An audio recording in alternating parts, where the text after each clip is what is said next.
আবু মুসা আশআরী রাদিয়াল্লাহু তাআলা আনহু হতে বর্ণিত যে, আমি একদা ঘরে করে বের হলাম এবং আমি আজ সারাদিন আল্লাহর রাসূল সাল্লাল্লাহু আলাইহি ওয়াসাল্লামের সঙ্গে কাটাবো, তার হতে পৃথক হব না। আমি মসজিদে গিয়ে নবী সাল্লাল্লাহু আলাইহি ওয়াসাল্লামের খবর নিলাম। সাহাবীগণ বললেন, তিনি এদিকে বেরিয়ে গেছেন। আমিও ওই পথ ধরে তার অনুসরণ করলাম। তার খোঁজে জিজ্ঞাসাবাদ করতে থাকলাম। আমি শেষ পর্যন্ত আরিস কূপের নিকট গিয়ে পৌঁছালাম এবং কূপের দরজার নিকট বসে পড়লাম। দরজাটি খেজুরের শাখা দিয়ে তৈরি ছিল। আল্লাহর রাসূল সাল্লাল্লাহু আলাইহি ওয়াসাল্লাম যখন তার প্রয়োজন সেরে করলেন, তখন আমি তার নিকটে দাঁড়ালাম এবং দেখতে পেলাম তিনি আরিস কূপের কিনারার বাঁধের মাঝখানে বসে হাঁটু পর্যন্ত পা দুটি খুলে কূপের ভিতরে ঝুলিয়ে রেখেছেন। আমি তাকে সালাম করলাম এবং ফিরে এসে দরজায় বসে রইলাম এবং মনে মনে স্থির করে নিলাম যে আজ আমি আল্লাহর রাসূল সাল্লাল্লাহু আলাইহি ওয়াসাল্লামের পাহারাদারের দায়িত্ব পালন করব। এ সময় আবু বকর রাদিয়াল্লাহু তাআলা আনহু এসে দরজায় ধাক্কা দিলেন। আমি জিজ্ঞেস করলাম, আপনি কে? তিনি বললেন, আবু বকর। আমি বললাম, থামুন। আমি গিয়ে বললাম, হে আল্লাহর রাসূল সাল্লাল্লাহু আলাইহি ওয়াসাল্লাম। আবু বকর রাদিয়াল্লাহু তাআলা আনহু ভিতরে আসার অনুমতি চাচ্ছেন। তিনি বললেন, ভিতরে আসার অনুমতি দাও এবং তাকে জান্নাতের সুসংবাদ দাও। আমি ফিরে এসে আবু বকর রাদিয়াল্লাহু তাআলা আনহু কে বললাম, ভিতরে আসুন।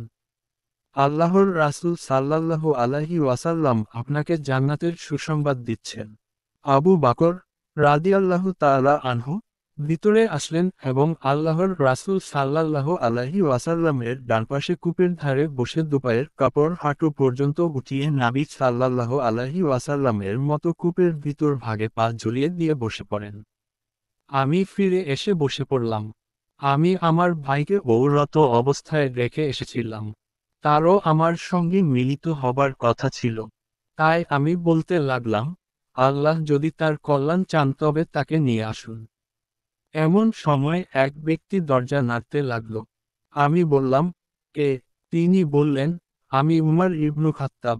আমি বললাম, অপেক্ষা করুন। আল্লাহর রাসূল সাল্লাল্লাহু আলাইহি ওয়াসাল্লামের নিকট সালাম পেশ করে আর্জ করলাম, হে আল্লাহর রাসূল সাল্লাল্লাহু আলাইহি ওয়াসাল্লাম। উমর ইবনু খাত্তাব অনুমতি চাচ্ছেন। তিনি বললেন, তাকে ভিতরে আসার অনুমতি এবং জান্নাতের সুসংবাদ জানিয়ে দাও। আমি এসে তাকে বললাম, ভিতরে আসুন। আল্লাহর রাসূল সাল্লাল্লাহু আলাইহি ওয়াসাল্লাম আপনাকে জান্নাতের সুসংবাদ দিচ্ছেন। তিনি ভিতরে প্রবেশ করলেন এবং আল্লাহর রাসূল সাল্লাল্লাহু আলাইহি ওয়াসাল্লামের বাম পাশে হাঁটু পর্যন্ত কাপড় উঠিয়ে কূপের ভিতর দিকে পা ঝুলিয়ে বসে গেলেন। আমি আবার ফিরে আসলাম এবং বলতে থাকলাম, আল্লাহ যদি আমার ভাইয়ের কল্যাণ চান, তবে যেন তাকে নিয়ে আসেন। অতঃপর আর এক ব্যক্তি এসে দরজা নাড়তে লাগল। আমি জিজ্ঞেস করলাম, কে? তিনি বললেন, আমি উসমান ইবনু আফফান। আমি বললাম, থামুন। নবী সাল্লাল্লাহু আলাইহি ওয়াসাল্লামের খেদমতে গিয়ে জানালাম। তিনি বললেন, তাকে ভিতরে আসতে বলো এবং তাকেও জান্নাতের সুসংবাদ দিয়ে দাও। তবে কঠিন পরীক্ষা হবে। আমি এসে বললাম, ভিতরে আসুন। রাসূলুল্লাহ সাল্লাল্লাহু আলাইহি ওয়াসাল্লাম আপনাকে জান্নাতের সুসংবাদ দিচ্ছেন, তবে কঠিন পরীক্ষার সম্মুখীন হবে। তিনি ভিতরে এসে দেখলেন, কূপের ধারে খালি জায়গা নাই। তাই তিনি নবী সাল্লাল্লাহু আলাইহি ওয়াসাল্লামের সম্মুখে অপর এক স্থানে বসে পড়লেন। শরীফ রহমাতুল্লাহি আলাইহি বলেন, সাইদ ইবনু মুসাইয়াব রহমাতুল্লাহি আলাইহি বলেছেন, রাসূলুল্লাহ সাল্লাল্লাহু আলাইহি ওয়াসাল্লাম বলেন, আমি এর দ্বারা তাদের কবর এরূপ হবে এই অর্থ করেছি। সহিহ বুখারী 3674।